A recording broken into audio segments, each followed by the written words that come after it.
Sleep is he, the ploughing plonker. Break me pearlies on this blasted pit-ridden tract.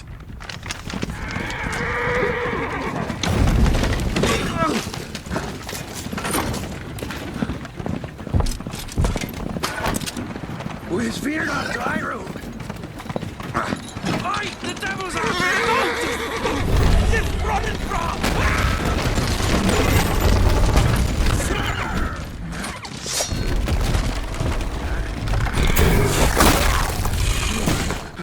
Let me out there. Shield him.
Salt.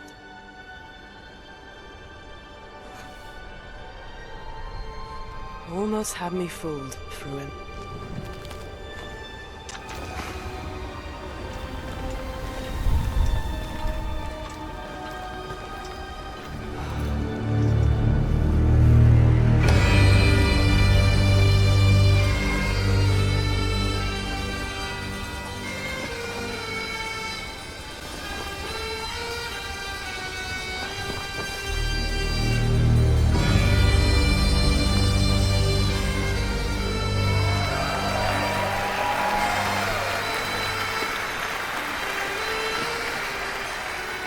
Thank you. Thank you, everyone, and welcome to the State of Unreal at Unreal Fest Orlando. We're here to show you what's next with Unreal Engine and so much more. We are thrilled that you're able to join us. Thank you. But first things first, I'm here with Sebastian and Kitek from CD PROJEKT RED. We have a lot to talk about. Hey, guys. Hey. Thank you, Wyatt. Thank you, Wyatt, and hello, everyone. With The Witcher 4, we're stepping things up. And to do that, we needed the right partner, one that truly understands that great open-world games are all about art and technology coming together. Yeah, and look, our goals are completely aligned here. And around the launch of UE5, your awesome team at CD PROJEKT RED announced a collaboration to make open-world development in Unreal even better. And it's an opportunity, we just couldn't pass it up. So we've been working on a technical demo together to achieve just that. I think we should take a look at it. You guys ready? Born ready. Kitek is going to play the build for us. Sure, let's do it.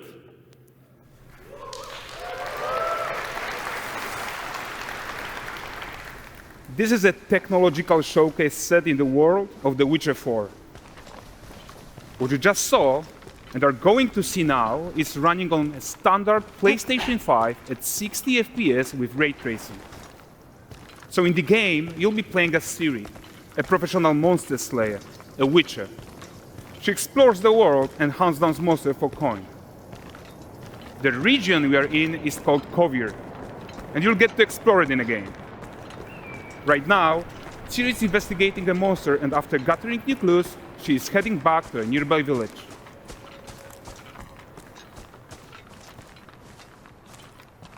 All right, everyone, meet Kelpie. Let weeds be weeds, Kelpie. So just like Geralt had Roach, Ciri has her own loyal companion.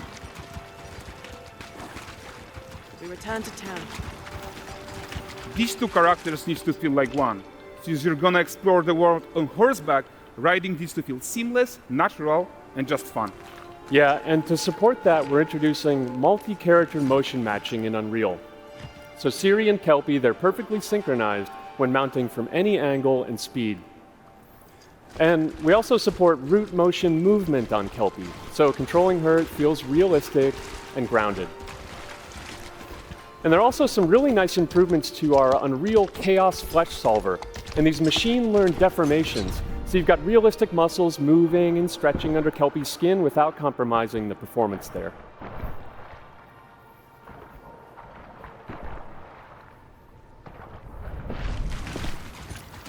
So let's leave Siri behind for a second and talk about the world itself. So much of the Witcher world is natural, organic, especially Kovir with its dense forest and wild nature. Yeah, and wild nature is hard. And with Nanite geometry, we've freed artists from so many of their old constraints. But we don't want to rest until everything we do in Unreal has that same spirit of freedom. There's always more work to do. And foliage is a huge piece of that puzzle. So we are excited to introduce Nanite foliage. And in order to achieve gorgeous foliage density everywhere, while still being memory efficient, fast to render, we believe that a new idea was needed. So instead of the same card approach we've been using for the past 20 years, artists should be free to take a Nanite approach to foliage, modeling every single leaf and pine needle. And the old LOD tricks of the past, they needed a complete rethink. And in their place, it's a new adaptive voxel representation in Nanite. It's volumetric, it's fully 3D, it is super fast to render. And these dense clusters of triangles turn into these cubes, which at a distance, they're no larger than a pixel, and they react to the changing light of our dynamic sun and our shadows, and they allow artists to render whatever amount of foliage is needed to achieve their vision without compromise. And no compromise means how ambitious we are when it comes to bringing our vision to life with incredible visuals. But more than that, together with Epic, we created faster way to load the world. We can now bring in more content more quickly for the smoothest possible experience as we fly down to catch up with Siri.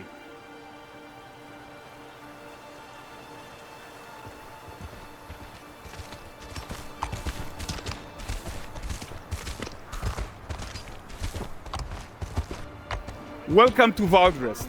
So Valdrest is a port town, a hub for fishing, trade and mining. It's one of those places where you can meet shady characters or overhear gossip from other lands. It's also where Ciri took on her current contract. High-tech, let's leave Kelpie here and explore the marketplace and food. I'm so excited we can finally show you some of this stuff. Let's see what Valdrest has to offer. Not her again. Not even at the Land Exeter Fair! Now, 9 gazes while I present him with a fish. For the furry rascal will often wink, and the fair's weight grants good fortune. Here, have they?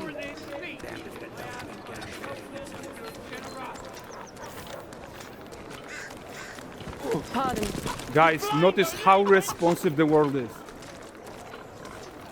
Character actions directly affect what happens around you, sometimes even setting off chain reactions. Everything is working together.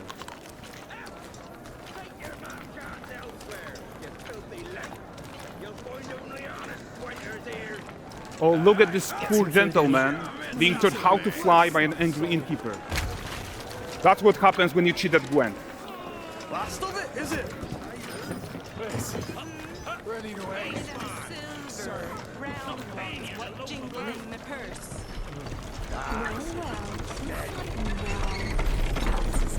Okay, so this is the guy who gave the Ciri quest his own.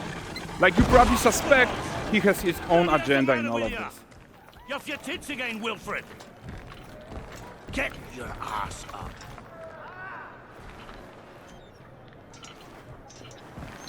A typical day's toil. Who in? Witcheress. One using my wagons. No eternity is taking that damn salt to arrive. I found them. And, well, suffice to say, they'll not reach you. As for the salt, I found not one speck. I presume this comes as no surprise to you. Now. Kavir's smuggling trade is of no concern to me. Shush, shush, shush. The manticore, the that flattened your cars and devoured your men? Quite the opposite. Manticore? No, them winged hellspawn dwell in the arse end of Creighton, not here. While Siri decides what to do about that merchant, let's take a look at the character technology that powers this marketplace.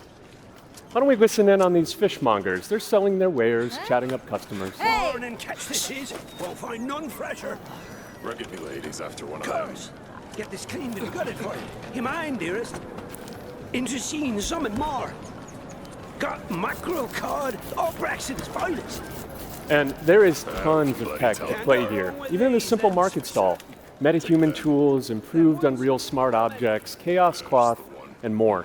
Yeah, and all of this exists to make sure that the gap in quality between Siri and NPCs is as small as possible.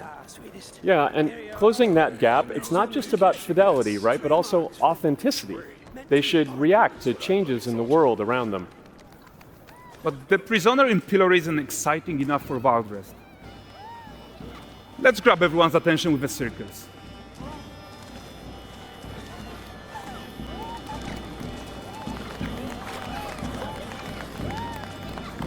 But the great performance deserves a huge crowd though. Let's crank it up.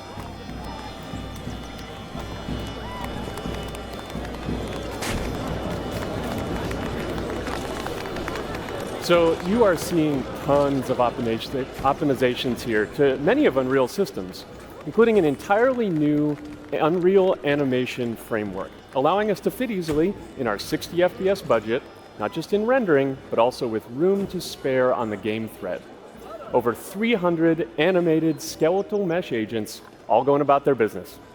And the whole point is to leave breathing room for developers like you to introduce the gameplay and the systems that your players expect, empowering you to make your worlds come to life without Unreal standing in your way.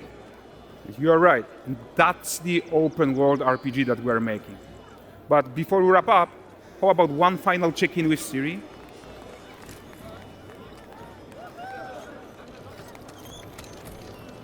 We are making this game to be the most immersive and ambitious open world Witcher game ever. And we are making this a reality thanks to our work on Unreal with the team at Epic.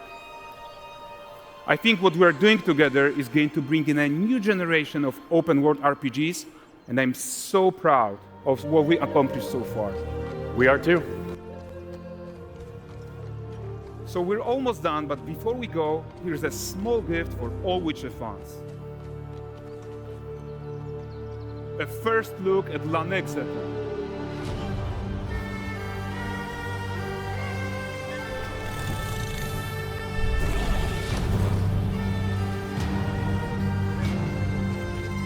Onward, Kelby.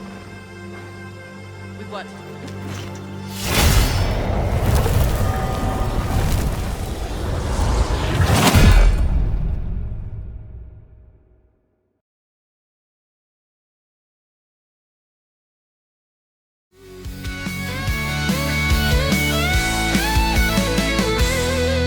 Jackal game.